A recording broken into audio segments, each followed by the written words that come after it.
इसकी एप्लीकेशंस देख लेते हैं हीट रेडिएशन की। ठीक है, तो जैसा कि आपको पता है कि गर्मियों में क्या होता है, हम वाइट और लाइट कलर के कपड़े ज़्यादा पहनते हैं क्योंकि वो ज़्यादा कंफर्टेबल होते हैं समर में।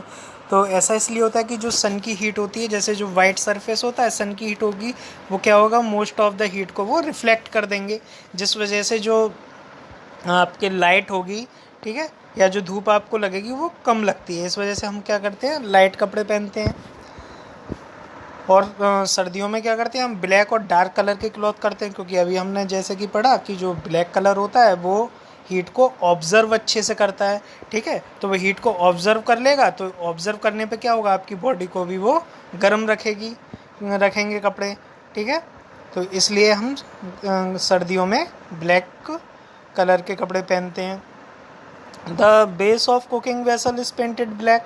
ठीक है, जैसा कि आपने देखा होगा, जो आपके घर में बर्तन होते हैं मोस्टली क्या होते हैं, ब्लैक होता है उनकी जो सरफेस होता है, आउटर सरफेस। तो जिससे क्या होता है कि अगर उसको हीट देते हैं हम, ठीक है, तो हीट से क्या होगा, वो सरफेस क्या है, ब्लैक है, तो वो अच्छे से ऑब्जर्व कर लेगा हीट को, जिससे आपका जो खाना है वो अच्छे से पक जाए, यानी कि जो भी उसको हीट एनर्जी है वो अच्छे से कम टाइम में अच्छे से ऑब्जर्व कर सके।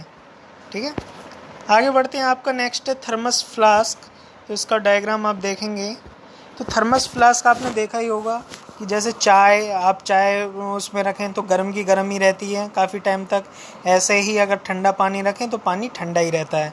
तो ऐसा क्यों होता है, देखो इसमें जैसा कि ये आपको दिखाया गया है, ये आपका जो आउटर लेयर होती है ये ग्लास कोटेड होती है, यानी कि रिफ्लेक्टेड, ये वाली जो आपका सरफेस है ये वाला आपका रिफ्लेक्टेड ग्लास का बना होता है, क्योंकि जिससे जो हीट आती है वो क्या होती है, रिफ्लेक्ट हो जाती है, यानी कि बहुत कम हीट को ले पाता है।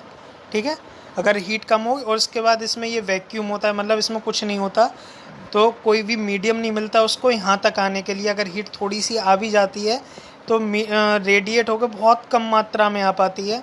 ठीक है, और ये इनर लेयर ऑफ ग्लास होती है, ये भी आपकी ग्लास होती है। मान लीजिए कुछ हीट और आ गई यहाँ से, फिर से समझ लीजिए एक बार इसे।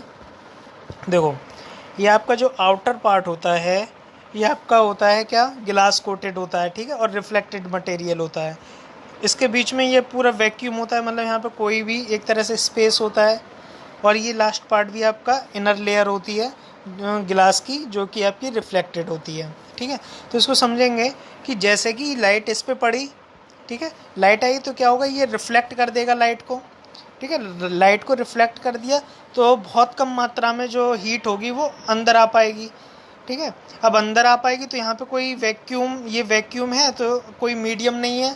ठीक है, जो आपकी हीट को यहाँ तक ट्रांसफ़र करे अच्छे से, तो यहाँ से हीट तो आएगी, थोड़ी बहुत आएगी, लेकिन जैसे ही ये जो इनर पार्ट होगा ये भी आपका क्या है, ये गिलास फॉर्म में, यानी कि ये भी आपका रिफ्लेक्टेड एरिया है। ठीक है, ये रिफ्लेक्टेड एरिया, तो यहाँ से भी जो बची कुछ हीट आई थी वो भी यहाँ से होके क्या हो जाएगी, ट्रांसफ़र हो जाएगी। यानी कि जब इसमें कोई हीट आएगी ही नहीं तो क्या होगा, इसका जो टेम्परेचर है जैसा है वैसा ही रहेगा। ठीक है, ये सारे आपके सपोर्ट के लिए लगाए हुए हैं। तो आप इसको समझ में आ गई होगी बात कि आपका जो भी आप ऑब्जेक्ट इसमें रखते हैं, ठीक है, वो ठंडा ही क्यों रहता है और गर्म ही क्यों रहता है। ठीक है, तो इसको आपने पढ़ ही लिया होगा और आपका चैप्टर यहीं पे फिनिश होता है। नेक्स्ट क्लास में हम इसके क्वेश्चंस आंसर करेंगे।